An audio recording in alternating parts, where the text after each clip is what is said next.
الذين اصطفى أما بعد أعوذ بالله من الشيطان الرجيم بسم الله الرحمن الرحيم واتخذ الله إبراهيم خليلا صدق الله مولانا العظيم. محبت سے درود شریف پڑھیے. الصلاۃ والسلام علیک یا سیدی یا رسول اللہ وعلى آلك وأصحابك يا سيدي يا خاتم النبيين. اللہ رب العزت کا فضل و کرم اور لطف و احسان ہے کہ رب کریم نے ہمیں سید الایام جمعۃ المبارک کی نورانی ساعتیں ہمیں نصیب فرمائیں.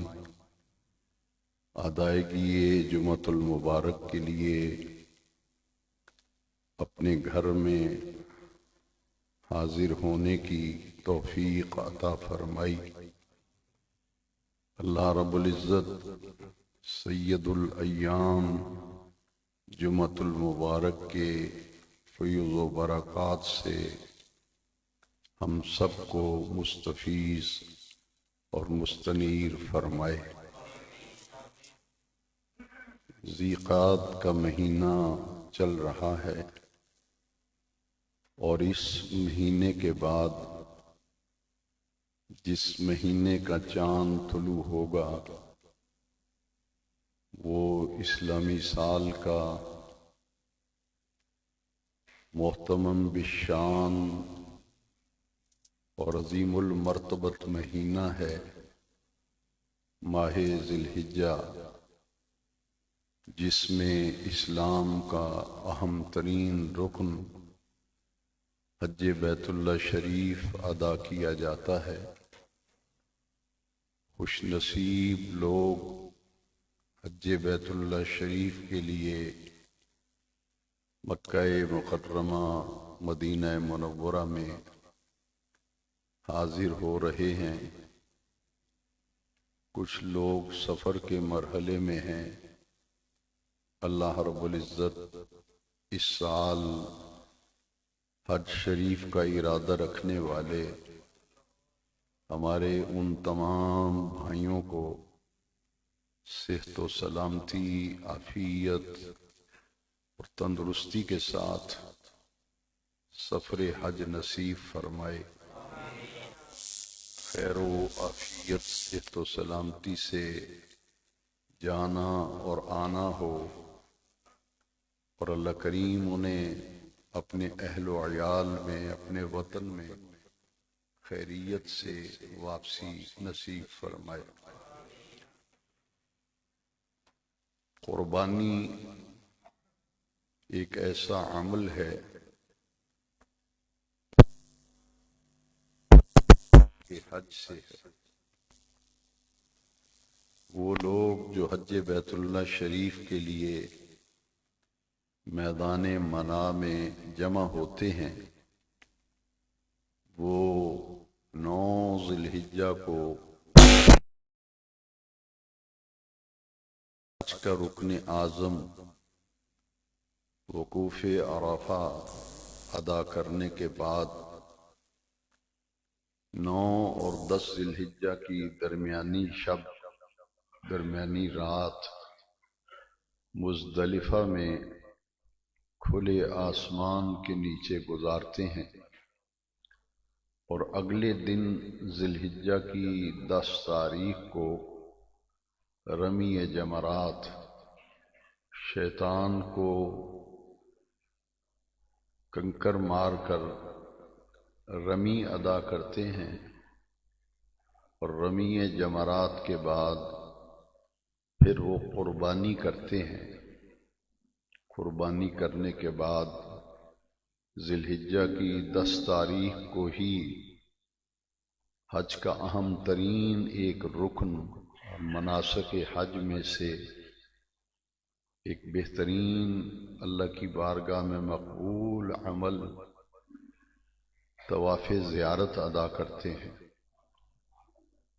یہ بڑا مصروف ترین دن ہوتا ہے حاجی کے لیے کہ ذی الحجہ کو فجر کی نماز مزدلفہ میں ادا کر کے میدان منا کی طرف روانہ ہونا، رمی کرنا، قربانی کرنا، طواف زیارت کرنا اور پھر رات واپس منا میں آ کے قیام کرنا۔ جتنے بھی حج کے 5 دن ہیں ان میں سے جو مصروف ترین دن ہوتا ہے حجاج کرام کا، وہ ذی الحجہ کی 10 تاریخ ہے۔ پچھلے خطابات میں حج کے حوالے سے کچھ بنیادی اصطلاحات ہیں جن کے بارے میں بتاتا رہتا ہوں۔ ذی الحجہ کی 8 تاریخ کو یوم الترویہ کہتے ہیں۔ ہمارے بچوں کو، نوجوانوں کو، بزرگوں کو یہ اصطلاحات بھی زبانی یاد ہونی چاہیے۔ جس دن ذی الحجہ کی 8 تاریخ ہوتی ہے اس دن کو یوم الترویہ کہتے ہیں۔ اس دن فجر کی نماز کے بعد مکہ شریف سے اپنی بلڈنگ سے احرام باندھ کر حج کی نیت کر کے منا کی طرف جانا ہوتا ہے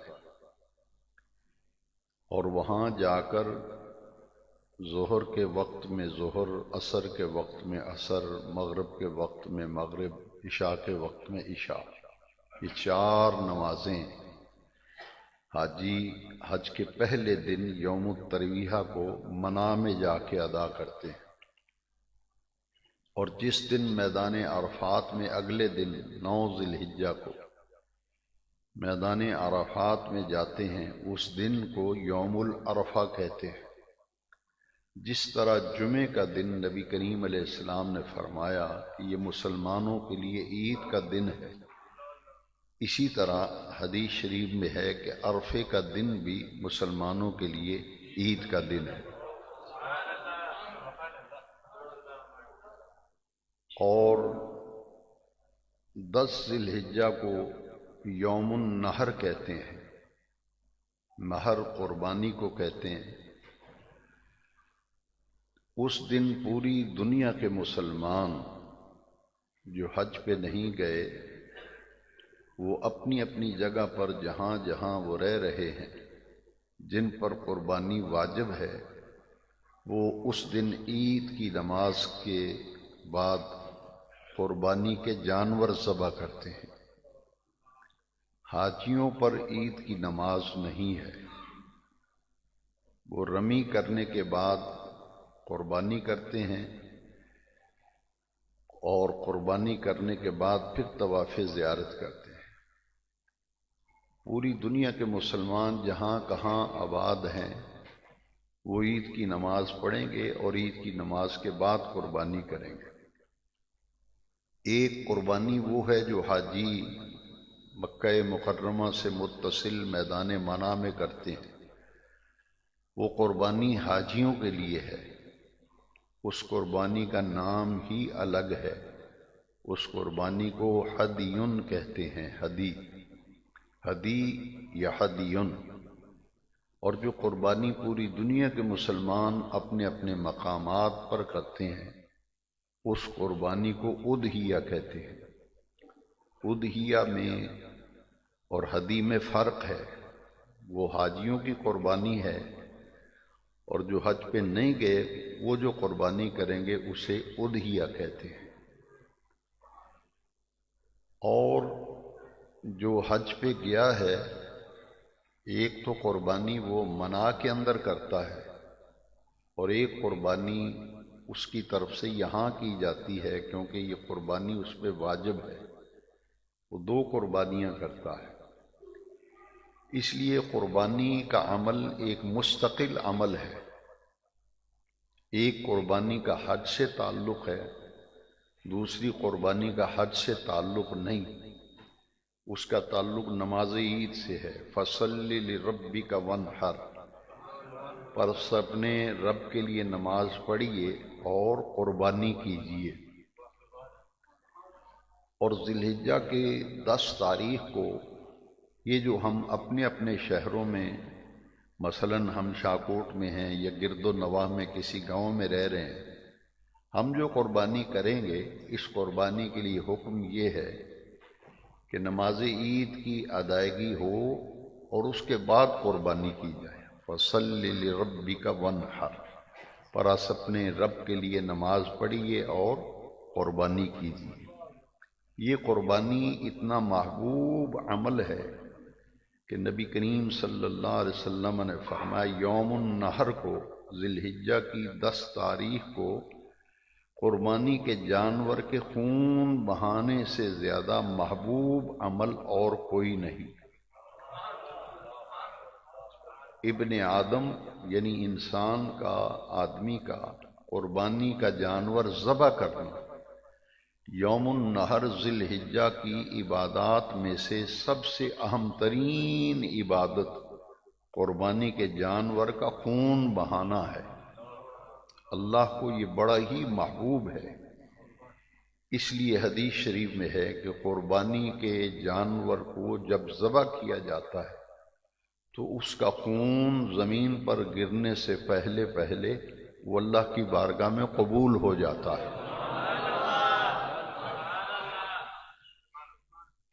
2 قطرے خون کے ایسے ہیں، ایک شہید کے خون کا قطرہ، ایک قربانی کے جانور کے خون کا پہلا قطرہ۔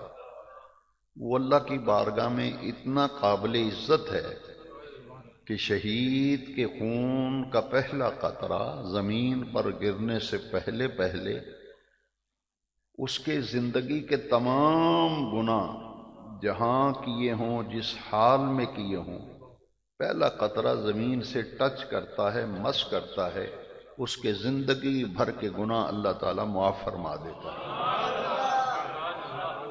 اور وہ اللہ کی بارگاہ میں اس کی شہادت قبول ہو جاتی ہے۔ اسی طرح قربانی کے جانور کا خون زمین پر گرتا ہے، پہلا قطرہ ابھی زمین پر گرا نہیں، گرنے سے پہلے پہلے قربانی کرنے والے کی نیت اللہ کی بارگاہ میں قبول ہو جاتی ہے۔ کسی بھی نیک عمل جو اسلام میں متعین ہے، مقرر ہے، اس کا کوئی بدل نہیں، اس کا کوئی بدل نہیں۔ مثلاً ولیمہ شادی کے موقع پر آپ سب جانتے ہیں، جو خطبات جمعہ میں یہاں آتے ہیں، یہ ولیمہ سنت ہے۔ ولیمے کی دعوت کیا ہے؟ سنت۔ اسی لیے شادی کے کارڈ پہ لکھا ہوتا ہے ولیمہ مسنونہ۔ یہ سنت ہے نبی کریم صلی اللہ علیہ وسلم کی، اور یہ عبادت ہے ولیمہ کرنا، عبادت، سنت۔ اسی لیے حضور نے فرمایا سب سے بری دعوت وہ ہے ولیمے کی، سب سے بری دعوت ولیمہ وہ ہے جس میں کسی شخص کو اس لیے نظر انداز کیا جائے کہ وہ غریب ہے، وہ فقیر ہے، اس کی مالی حالت اچھی نہیں، اس لیے اسے نہیں بلایا۔ تو سب سے بری ولیمے کی دعوت وہ ہے جس میں غرباء، مساکین لوگوں کو نظر انداز کیا جائے۔ یعنی اس ولیمے کا کوئی بدل نہیں۔ اگر کوئی سیٹھ کہے کہ میں ولیمہ نہیں کرتا، اس کے پیسے غریبوں میں بانٹ دیتا ہوں، تو اس کا ولیمہ ساقط ہو جائے گا، اس کا ولیمہ جو ہے اس کے سر پہ قائم رہے گا، اس عمل سے اسے رخصت نہیں ملے گی۔ ولیمہ تو کرنا ہی کرنا ہے، سنت ہے، اگرچہ چھوٹی سطح پہ ہو۔ اس کا مطلب یہ ہے کہ کھانا پکاؤ، جانور ذبح کرو، چند دوستوں کو بلا کے دعوت کرو، یہ ہے سنت طریقہ۔ لیکن پیسے بانٹنا، اس سے ولیمہ ادا ہو جائے گا۔ اسی طرح قربانی کا جانور ذبح کرنے کا حکم ہے، خون بہانے کا حکم ہے۔ کوئی آدمی اگر قربانی کا جانور تو ذبح نہیں کرتا، لیکن جتنے پیسے ہیں بکرے کے چھترے کے، وہ بکرا چھترا نہیں خریدتا، وہ ضد لگاتا ہے کہ نہیں میں تو خرچہ نہیں کرتا، میں تو غریبوں میں بانٹتا ہوں، تو بتائیے اس کی قربانی ہو جائے گی؟ حج کے اوپر کتنا خرچہ آتا ہے، یہ پرائیویٹ حج جو اس سال ہے، ایک دوست جا رہے ہیں، وہ کل مجھے ملنے آئے تھے، انہوں نے پرائیویٹ پیکج لیا ہے حج کا، انہوں نے بتایا کہ 17 لاکھ روپیہ میاں بیوی جا رہے ہیں، فی کا 17 لاکھ روپیہ خرچہ۔ اگر کوئی اتنا دین کا حیضہ جس کو ہوا ہے نا، وہ آدمی کہے کہ 17 لاکھ روپیہ حج پہ لگانے کا کیا فائدہ، میں غریبوں میں بانٹ دیتا ہوں، تو میں آپ سے مسئلہ پوچھ سکتا ہوں، اس کا حج ہو جائے گا؟ وہ تو قیامت کے دن گلے میں پٹکا ڈالے گا۔ حضور نے فرمایا جس پر حج فرض ہو اور وہ حج نہ کرے، نبی کریم علیہ السلام نے فرمایا چاہے یہودی ہو کے مرے چاہے عیسائی ہو کے مرے، مجھے اس کی کوئی پرواہ نہیں، کوئی فکر نہیں۔ یعنی اسلام میں جو رکن متعین ہے وہ اسی کے مطابق کیا جائے گا تو قبول ہوگا۔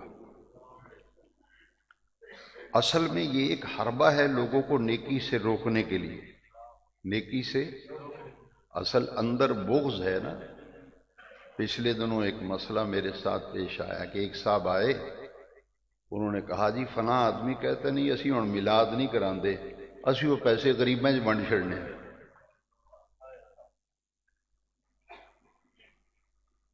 تو جو جس مقصد کے لیے پیسہ خرچ کرنا ہر جگہ پہ الگ الگ ہے۔ حج مالی عبادت بھی ہے، بدنی عبادت بھی ہے، قولی اور فعلی عبادت بھی ہے۔ کوئی پیسے بانٹے اس کا حج ادا، 17 لاکھ کی بجائے 40 لاکھ بھی بانٹ دے اس کا حج نہیں ہوگا۔ حج تو حج ہے، وہ منا میں، عرفات میں، مزدلفہ میں ہوتا ہے، مکہ میں ہوتا ہے، اس کے لیے پیسہ خرچ ہوتا ہے 17 لاکھ فی کس۔ یہاں پیسے بانٹنے سے غریبوں میں حج نہیں ہوگا۔ قربانی کا جانور نہ خریدیں، غریبوں کی فکر بہت ہے، میلاد نہیں کراتے، 11ویں نہیں کراتے، ہم تو غریبوں میں بانٹ دیتے ہیں۔ وہی جس جگہ پہ خرچ کرنا ہے اسی جگہ میں۔ یہ تو ایسا ہی ہے جیسے ایک آدمی کہے کہ کڑی منڈا نہیں بیانا، وہ پیسے میں غریبیں چ بانٹ دیا گا۔ جہاں جو خرچ کرنا ہے وہ تو کرنا ہے۔ بیٹے کی شادی کرنی ہے تو پیسے لگانے پڑیں گے نہیں؟ بیٹی کی شادی کرنی ہے، جہیز دینا پڑے گا، اخراجات کرنے پڑیں گے۔ تو ہر ایک چیز کا مصرف الگ ہے، ہر چیز کا مصرف کہتے ہیں خرچ کرنے کی جگہ۔ شادی کا مصرف اور، ولیمے کا مصرف اور، حج کا مصرف اور، قربانی کا مصرف اور، میلاد شریف کا مصرف اور، 11ویں شریف کا مصرف اور۔ ہر مال خرچ ہو اپنے مصرف میں، مال خرچ ہو اپنے خرچ کرنے کی جگہ پر، اللہ کو وہی محبوب ہے۔ اس حدیث شریف سے سمجھیں کہ خون بہانے سے زیادہ پیارا عمل اللہ کی بارگاہ میں ہے ہی نہیں کوئی۔ پیسے بانٹنا مقصود نہیں کہ قربانی نہ کرو، اتنے جانور ضائع ہوتے ہیں، کھالیں ضائع ہوتی ہیں۔ یہ موجودہ دور کے جو اپنے آپ کو پڑھے لکھے لوگ کہتے ہیں، وہ پڑھے لکھے نہیں ہیں، وہ جاہل ترین ہیں، دین سے بے خبر لوگ۔ جہاں جو مصرف ہے اس کے مطابق خرچ کرنا ہے۔ اس لیے قربانی کے بارے میں بات کر رہا تھا کہ قربانی کی تاریخ بہت پرانی ہے۔ آپ لوگ جانور دیکھ رہے ہیں، کئی لوگوں نے خرید لیے ہیں، کچھ کوشش کر رہے ہیں اچھا جانور مل جائے۔ اس لیے یہ معلوم ہونا چاہیے پیسے اس کا بدل نہیں، وہ تو جانور ذبح کرنا پڑے گا، اس کا خون بہانا پڑے گا۔ اللہ کو یہ بات بڑی پسند ہے۔ اور اس کی تاریخ اتنی پرانی ہے کہ حضرت آدم علیہ السلام کے 2 بیٹوں کو قربانی کرنے کا حکم دیا گیا، دونوں نے قربانی کی۔ اذ قربا قربانا فتقبل من احدهما ولم يتقبل من الآخر۔ قرآن میں اللہ کریم نے فرمایا قربانی تو کی تھی دونوں نے، قربانی تو کی تھی آدم علیہ السلام کے دونوں بیٹوں نے، فَتُقُبِّلَ مِنْ أَحَدِهِمَا، ایک کی قربانی اللہ نے قبول کر لی، وَلَمْ يُتَقَبَّلْ مِنَ الْآخَرِ، دوسرے کی قربانی قبول۔ پہلا حسد جو خدا کی زمین پر پہلا قتل جو ہوا ہے نا، پہلا مرڈر، پہلا قتل خدا کی زمین پر ہوا، وہ حضرت آدم علیہ السلام کے ایک بیٹے نے دوسرے بیٹے کو قتل کر دیا۔ پہلا قتل جو روئے زمین پہ ہوا وہ کس وجہ سے ہوا تھا؟ حسد کی وجہ سے۔ جس بیٹے کی قربانی قبول نہیں ہوئی اس نے حسد کیا کہ اس کی قربانی کیوں قبول ہوئی ہے، میری قبول نہیں ہوئی۔ اس نے جس کی قربانی قبول ہوئی تھی اس کو قتل کر دیا۔ یہ قرآن مجید ہے، کسی لال کتاب میں یا قصے کہانی والی کتاب میں نہیں۔ اس قربا قربانا، جب دونوں نے قربانی کی، فتقبل من احدہما، ان دونوں میں سے ایک کی قربانی قبول ہو گئی، ولم یتقبل من الاخر، دوسرے کی قربانی قبول نہیں ہوئی۔ یہ قادر مطلق ہے، جس کی چاہے قربانی قبول کرے، جس کی چاہے نہ کرے۔ نیت میں فرق ہوتا ہے، نیت میں، اس لیے اسی پر موقوف ہے انما الاعمال بالنیات۔ صحیح بخاری کی پہلی حدیث ہے کہ اعمال کا دور و مدار نیتوں پر ہے۔ نیت میں فرق آ جائے تو وہ قربانی رد ہو جاتی ہے، نیت اچھی ہو تو قربانی قبول ہو جاتی ہے۔ دیہاتوں میں لوگ رہتے ہیں، سادہ لوگ، ان کی زبان سے آپ نے کئی مرتبہ سنا ہوگا، وہ کہتے ہیں نیتاں نو پاگ لگ دے، کہتے ہیں لوگ نہیں، کہتے ہیں پاگ لگدا ہے نیتاں نو۔ نیت اچھی ہوگی تو نیک عمل قبول ہوگا۔ تو پہلا قتل مرڈر خدا کی زمین پر حسد کی وجہ سے ہوا، اور وہ عمل کیا تھا؟ قربانی ہر امت کے اندر رہی ہے۔ وَلِجَعَلْنَا مَنْسَكًا لِكُلِّ أُمَّةٍ مَنْسَكًا، لِكُلِّ أُمَّةٍ مَنْسَكًا، قرآن میں اللہ نے فرمایا ہم نے ہر امت کے اندر قربانی رکھی، قربانی ہر امت کے اندر رہی ہے۔ اس آخری امت کے اندر جو قربانی ہے، جو پہلی ساری امتوں کی قربانیوں سے مختلف ہے اور جدا گانا ہے، جس کا ذکر بھی حضور نبی کریم صلی اللہ علیہ وسلم نے صحابہ کرام کے پوچھنے پر جو جواب دیا تھا، حضرت زید بن ارقم رضی اللہ تعالیٰ عنہ حدیث شریف کے راوی ہیں، صحابہ نے پوچھا ما هذه الاضاحی یا رسول اللہ صلی اللہ علیہ وسلم، حضور یہ قربانیاں کیا ہیں، ان کی حقیقت کیا ہے، یہ ہم جو جانور ذبح کرتے ہیں اس کے متعلق ہمیں کچھ ارشاد فرما دیجیے۔ تو حضور نے جو جواب دیا نا وہ ہے سنت ابیکم ابراہیم، یہ قربانیاں تمہارے باپ حضرت ابراہیم علیہ السلام کی سنت ہیں، تمہارے باپ حضرت ابراہیم علیہ السلام کی سنت ہیں، سنت ابراہیمی، سنت ابراہیم۔ اب قرآن مجید کی جو آیت میں نے تلاوت کی ہے وَاتَّخَذَ اللَّهُ ابراہیم خلیلا، وَاتَّخَذَ اللَّهُ ابراہیم خلیلا، اللہ کریم نے چن کر ابراہیم کو اپنا خلیل بنا لیا ہے۔ خلیل کا معنی دوست، خلیل کا معنی انگلش میں فرینڈ، قرآن مجید میں جہاں خلیل کا لفظ ہے اس کا معنی دوست، وَاتَّخَذَ اللَّهُ ابراہیم خلیلا۔ اس لیے حضرت ابراہیم علیہ السلام کے نام کے ساتھ بولا جاتا ہے سیدنا حضرت ابراہیم خلیل اللہ علیہ السلام۔ حضرت اسماعیل کا لقب ہے ذبیح اللہ، ان کی قربانی کا حکم آیا تھا، تو قربانی ہر امت کے اندر رہی۔ لیکن یاد رکھیے ہماری نیت میں یہ بات رہنی چاہیے کہ جب بھی ہم قربانی کا جانور خریدیں، قربانی کریں، اس وقت آپ کے ذہن میں یہ بات موجود ہونی چاہیے کہ میں حضرت ابراہیم علیہ السلام کی سنت پہ عمل کرتے ہوئے قربانی کا جانور ذبح کر رہا ہوں۔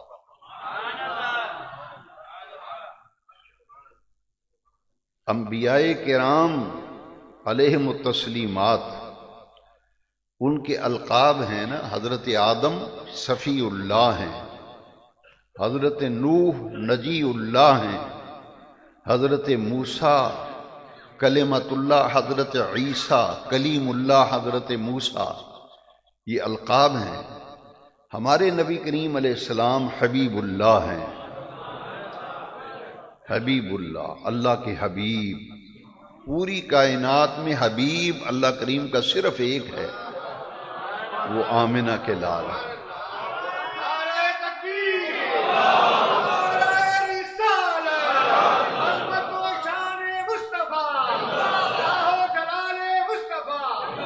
کسی بھی کوئی بھی عمل جو مقرر ہے اس کا بدل پیسے نہیں ہے، پیسے کی کیا حیثیت ہے؟ اصل میں تو خون بہانا ہے نا، پیسے کو غرض نہیں۔ جس طرح کہ نبی کریم صلی اللہ علیہ وسلم نے ہمیشہ 2 قربانیوں کے جانور حضور ذبح کرتے۔ قربانی تو ایک ہے نا، ایک جانور واجب ہے، حضور 2 کرتے تھے۔ ایک حضور اپنی امت کی طرف سے اور ایک حضور اپنی طرف سے کرتے تھے۔ پھر سیدنا علی المرتضیٰ کرم اللہ تعالی وجہہ، وہاں حضرت علی کو مشورہ دینے والا نہیں تھا کوئی، وہاں کو ڈاکٹر تھا پی ایچ ڈی کرنے والا، انہیں کہتا کہ کیوں 2 کر دے پھر دے ہو، ایک ہی کر لو، ایک دے پیسے غریباں ہی ونڈ چھڈو۔ کیسے بے وقوف ہیں، دکانوں پہ بیٹھ کے نوجوانوں کو گمراہ کرتے ہیں، اور ہر آدمی وہ نیٹ کے زیر اثر آ جاتا ہے، کوئی سوچتا ہی نہیں کہ میں قرآن سے رجوع کروں، حدیث سے رجوع کروں۔ حضرت مولا علی 2 جانور لے رہے ہیں، صحابہ نے پوچھا کہ حضرت علی المرتضیٰ رضی اللہ عنہ سے کہ قربانی تو ایک واجب ہے، قربانی آپ 2 بکرے خریدتے ہیں، تو آپ نے فرمایا ایک قربانی میں اپنی طرف سے کرتا ہوں، ایک میں نبی پاک کی طرف سے کرتا ہوں۔ حضرت علی نو تو خیال نہیں آیا بے پیسے غریباں ہی ونڈ دیاں، اینوں خیال آ گیا، اے بڑا ہمدرد غریباں دا۔ وہ اندر سے نیکی کے بارے میں بامبڑ مچتا ہے نا، پھر وہ زبان سے نکلتا ہے، کھل کے بات نہیں کرتا، پھر اس طرح کی باتیں کر کے ورگلاتا ہے لوگوں کو۔ جو متعین ہے، جو چیز ہے، اس پہ ایک مسجد ہے، مسجد کو زکوٰۃ لگتی ہے جی، لوگ لے رہے ہیں، کاپیاں پکڑی ہوئی ہیں، کہتے ہیں دو اسی لا لاں کہ ساڑھے کو مسئلہ ہے۔ بس تیرے ابے نے مسئلہ نکالا ہے، جب حضور نے فرمایا مسجد کو زکوٰۃ، اور دینے والے اتنے بے وقوف ہیں، وہ کہتے ہیں جی اسی رسید کٹاتی، اسی دیتی۔ بھئی جب مسجد کو زکوٰۃ لگتی نہیں، تو نے مسجد کو زکوٰۃ کا پیسہ دیا کیوں؟ مولوی کے کہنے پہ دے دیا، کسی ثقہ عالم سے مسئلہ تو پوچھ لیتا، جنہیں لایا گلی وہ نڑی چلی۔ اس جہان میں رہنے کے لیے کچھ پہچان پیدا کر، اس طرح تو ہر کوئی آپ کو لوٹ کے چلا جائے گا، ہر کوئی لوٹ کے چلا جائے گا۔ کچھ آگے دیکھو، کچھ پیچھے دیکھو کہ میں کیا کر رہا ہوں، تو جو مصرف ہے وہاں لگے گا۔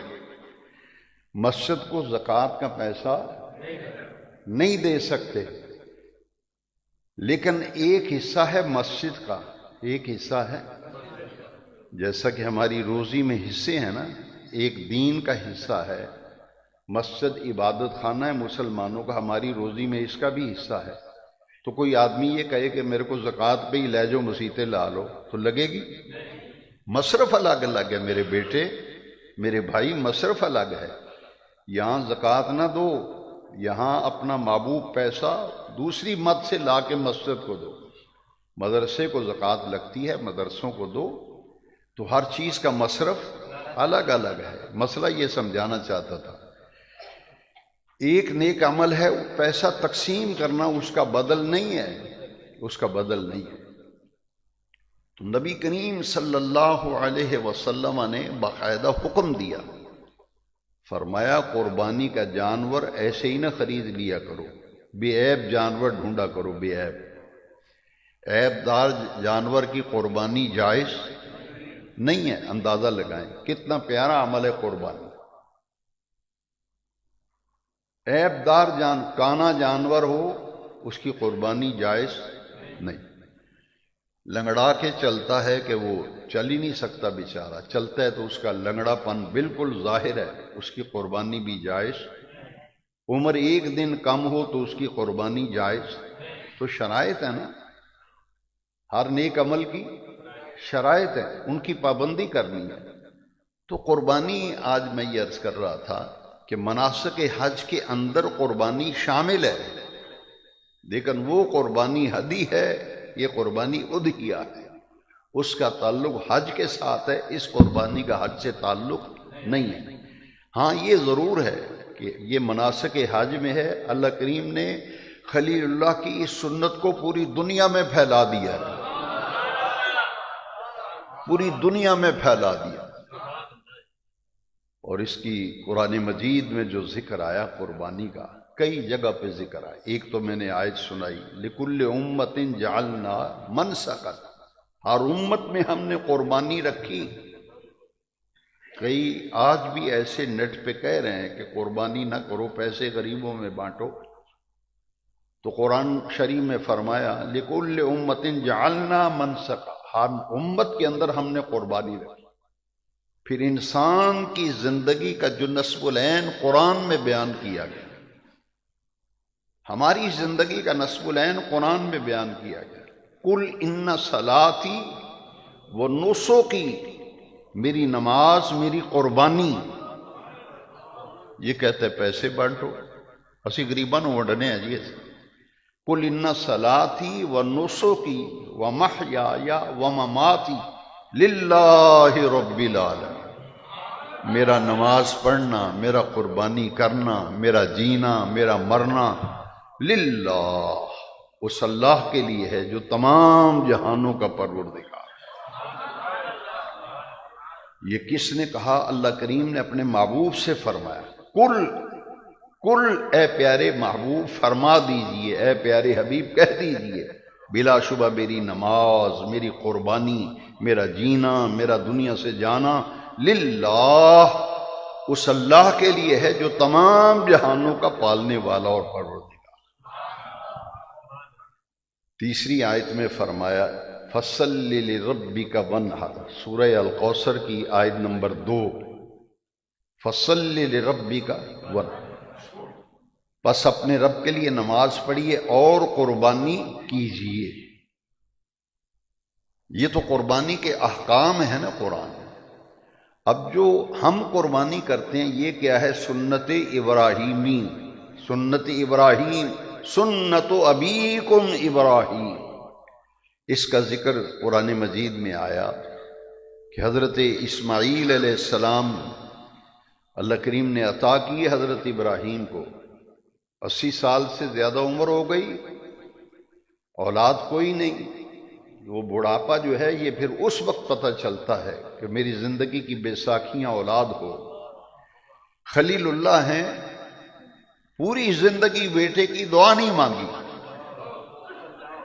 نہیں دعا مانگی حضرت ابراہیم۔ 80 سال سے عمر جب متجاوز ہوگی پھر دعا مانگی، رب ہب لی من الصالحین، رب حب لی من الصالحین، یا اللہ مجھے ایک ایسا بیٹا عطا فرما جو صالحین میں سے ہو۔ اب دیکھیے ادھر دعا مانگی، قرآن کی آیت پہ ذرا غور کیجیے، فَبَشَّرْنَاهُ بِغُلَامٍ حَلِيمٍ، ادھر بیٹے کی دعا مانگی، ادھر فوراً اللہ نے قبول فرما کر ایک حلیم الطبع بیٹے کی بشارت عطا فرما دی۔ فَبَشَّرْنَاهُ بِغُلَامٍ حَلِيمٍ، اسماعیل مل گئے۔ جب ان کی عمر 13-14 برس کی ہوئی تو اللہ کریم نے آزمایا حضرت ابراہیم علیہ السلام، وَإِذِ ابْتَلَىٰ إِبْرَاهِيمَ رَبُّهُ بِكَلِمَاتٍ فَأَتَمَّهُنَّ، اللہ کریم نے قرآن کریم میں فرمایا ہم نے اپنے دوست کو آزمایا،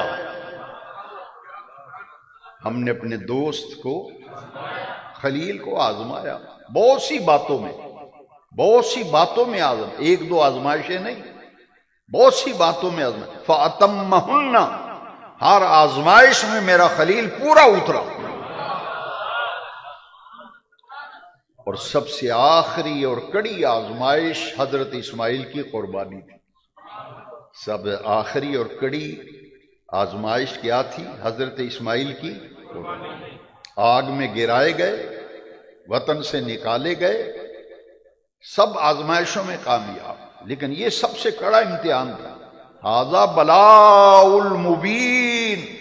قرآن میں اللہ نے فرمایا یہ تو بڑی کھلی اور بڑی آزمائش تھی، اس آزمائش میں بھی کامیاب ہو. اللہ کریم نے فرمایا میرے دوستو، تو ایک ہی پیاری چیز تمہیں بیٹا دیا ہے، میرے راستے میں قربان کرتے ہو یا نہیں کرتے ہو؟ وہ اللہ سے مانگ کے لیا تھا نا، حکم آ گیا. اور نبی کا خواب اللہ کی وحی ہوتا ہے. میرے اور آپ کے خواب میں بڑا فرق ہے. نبی کا خواب اللہ کی وحی ہوتا ہے، وحی کے مرتبے میں ہوتا ہے نبی کا خواب. خواب میں دیکھا بیٹے کو ذبح کر رہا ہوں، آپ سمجھ گئے کہ اللہ کی وحی ہے، حکم ہے. محبوب ترین تو بیٹا ہی ہے نا، اسے میرے راہ میں قربان کرو، دیکھتا ہوں میری محبت ہے یا نہیں. حضرت اسماعیل کو لیا، قربان گاہ پہنچ گئے. منا کے اندر راستے میں بیٹے سے کہتے ہیں یا بنی انی اری فی المنام، بیٹا میں نے خواب دیکھا ہے، انی اذبحک، تجھے ذبح کر رہا ہوں. پیغمبر ہے نا بیٹا بھی، بیٹا سمجھتا ہے کہ نبی کا خواب وہی ہے. کہا بیٹا میں نے خواب دیکھا ہے، تجھے ذبح کر رہا ہوں. فانظر ماذا تری، بیٹا تیری کیا رائے ہے، تمہاری کیا مرضی ہے. اس لیے نہیں پوچھا تھا کہ مرضی ہو تو ذبح کروں، مرضی ہو تو نہ ذبح کروں. اس لیے نہیں پوچھا، اس لیے تھا تاکہ قیامت تک قرآن پڑھا جائے، صحف پڑھے جائیں تو لوگ پڑھیں کہ اگر باپ قربان کرنے پہ تیار تھا تو بیٹا بھی تیار تھا. یہ نہیں کہ باپ نے زبردستی گردن سے پکڑ کے منا میں ذبح کر دیا. یہ نہیں پوچھا، اس لیے کہ باپ اگر بیٹے کو قربان کر رہا ہے تو بیٹا بھی قربان ہونے کے لیے گردن جھکا رہا ہے. اس لیے فرمایا بیٹا میں نے خواب دیکھا ہے، تجھے ذبح کر رہا ہوں. انی اری فی المنام انی اذبحک. یہ نہیں فرمایا تجھے ذبح کر دیا ہے، یہ نقطہ بڑا قابل غور ہے. انی اذبحک، اس کا معنی یہ نہیں میں خواب میں کہتے ہوں میں ذبح کر چھڑے، نہیں. اذبحک میں تجھے ذبح کرتا ہوں. میں نے یہ دیکھا ہے کہ تجھے ذبح کا ارادہ کیا ہے، ذبح کرتا ہوں. تو فانظر ماذا تری، پیارے بیٹے تو بھی اپنی مرضی بتا نا، تو کیا کہتا ہے اس بارے میں. بیٹے نے یہ نہیں کہا ابا جی 2 دن سوچن واسطے دیو، کل دساں گا، میں اپنے دوستانہ ذرا صلاح کر لوں. قرآن کا بڑا مزہ ہے، قرآن پڑھیں گے، قرآن پڑھنے کا لطف ہی الگ ہے. ادھر کہا کہ بیٹا رائے بتا، بیٹا فوراً بولا. یہ نہیں کہ تھوڑا سا توقف کیا، نہیں، ادھر پوچھا ادھر بیٹا بول اٹھا. بیٹا کہتا یا ابتی، یا ابتی، ابا جان افعل ما تؤمر، جس کام کا حکم اللہ نے دیا ہے آپ وہ کام کر گزری. یا ابتی افعل ما تؤمر، ابو جان جس کام کا حکم دیا گیا ہے آپ وہ کر گزریے. باقی رہ گئی میری بات. خود کہا اسماعیل علیہ السلام کہتے ہیں ابا جی میری فکر نہ کریں، ستجدنی، ایسا جواب بیٹا دے رہا ہے، پیغمبرانہ جواب. دیکھیں یہ بھی کہا کہ ابا جی کام کریں جس کا حکم ہے، تو یہ بھی ہے نا کہ ابا جی میری فکر ہی نہ کریں. فوراً بولے. یہ ہوتا ہے بیٹا، اور بیٹا بھی پیغمبر کا اور بیٹا بھی پیغمبر نبی جواب دیتے ہیں ستجدنی، انشاء اللہ من الصابرین. ان قریب آپ دیکھ لیں گے، ان قریب آپ دیکھ لیں گے، آپ مجھے صابرین میں سے پائیں گے. میری فکر نہ کریں. ستجدونی اس کا پنجابی میں نے ہونے ہونے تساں ویکھ لینا ہے. ہونے ہونے تساں میں انج دا صبر کراں گا قیامت تک دنیا سلام کرے گی. ستجدونی انشاء اللہ من الصابرین. اللہ ادھر بیٹے کو منا میں لٹایا ہے نا. اللہ اکبر. بیٹا کہتا ہے ابا جی ایک کام کرو، میرے ہاتھ پاؤں رسی سے باندھ لو. بیٹا وہ کیوں؟ ابا جی جب چھری چلے گی نا تو بے خبری میں ہاتھ پاؤں حرکت میں آئیں گے تو خون کے چھینٹے آپ کے لباس پہ جسم میں پڑیں گے، بے ادبوں میں شمار ہو جاؤں گا. مینوں کس کے بن لو تاکہ چھٹا نہ پہن تو اڈے تے باندھ لیں. اور ایک کام اور کریں، چہرے پہ نقاب ڈال لیں، کیونکہ جب قربانی کریں گے ہو سکتا ہے ہاتھ رک جائے. بیٹے کا چہرہ دیکھ کے ہاتھ رک جائے. ابراہیم علیہ السلام نے نقاب بھی بیٹے کی وصیت کے مطابق چہرے پہ کپڑا ڈالا، ہاتھ پاؤں رسیوں سے باندھے، الٹا لٹایا پیٹ کے بل، نیچے سے چھری چلائی نا زور سے، بسم اللہ اللہ اکبر. چھری چلائی، خون کا ایک فوارہ نکلا. دل ہی دل میں کہا اللہ تیرا شکر ہے قربانی ہو گئی. قربانی. جب کپڑا پلٹ کے دیکھا تو اسماعیل علیہ السلام پاس کھڑے مسکرا رہے ہیں. جہاں اسماعیل کو لٹایا تھا وہاں ایک دمبا مینڈا ذبح ہوا پڑا ہے.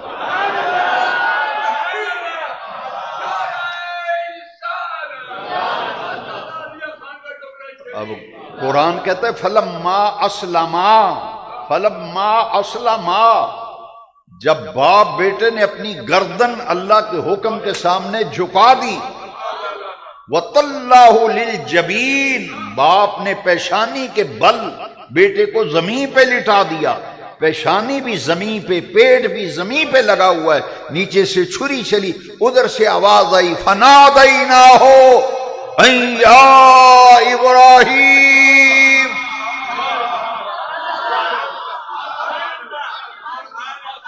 ادھر سے چھری چلی، ادھر سے ندا آئی اے ابراہیم بس بس.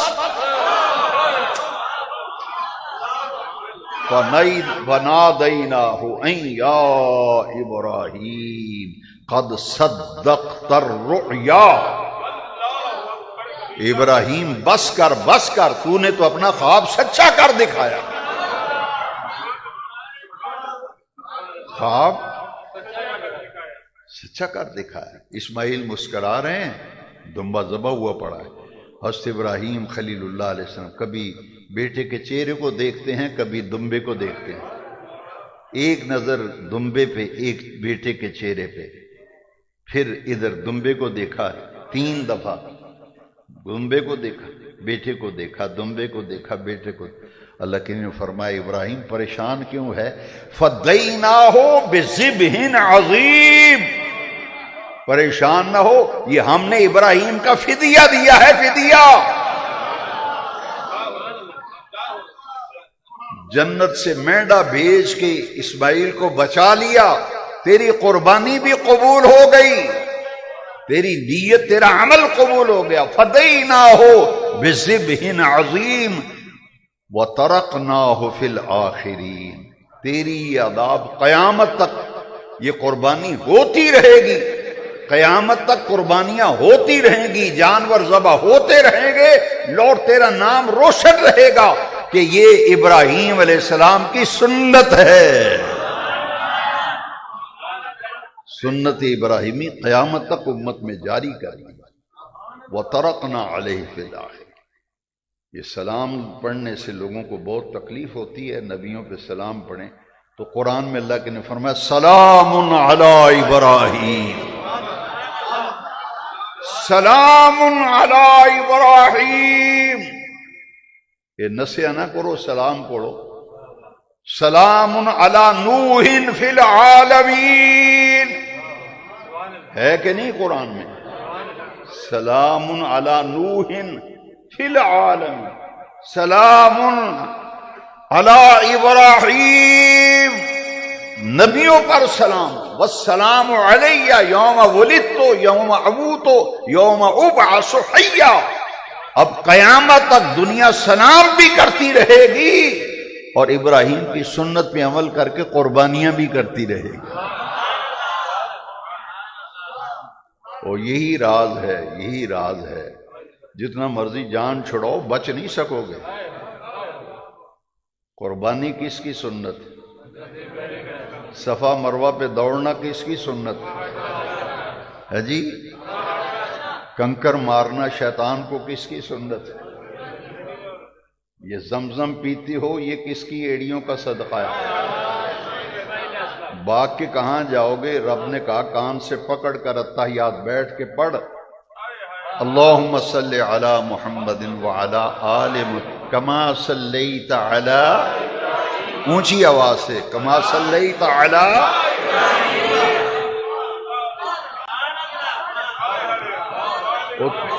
ابراہیم اللہ ہے غیر اللہ ہے؟ نبی اللہ ہے۔ نماز تو اللہ کی ہے، نماز ایک ہی پڑھ رہے بیٹا، ایک ہی پڑھ رہے ہو، اب بھی کسی کو سمجھ نہ آئے۔ یہ اللہ کے خلیل ہیں میرے بیٹے، غیر اللہ نہیں ہیں، یہ خلیل اللہ ہیں، وہ حبیب اللہ ہیں، ان پہ پہلے اللہم صلی علی محمد وعلی آل محمد کما صلیت علی ابراہیم وعلی آل ابراہیم، فرمایا صرف ابراہیم پہ نہیں ان کی آل پہ بھی پڑھ درود۔ نماز میں ابراہیم پر بھی درود، ابراہیم کی آل پر بھی درود، سلام علی ابراہیم۔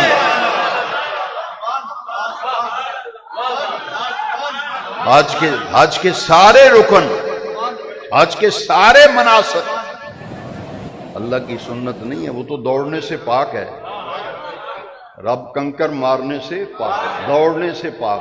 اوے اللہ کے بندوں اور بندیوں کی سنتوں پہ عمل کرنے کا نام حج ہے۔ وما علینا الا البلاغ۔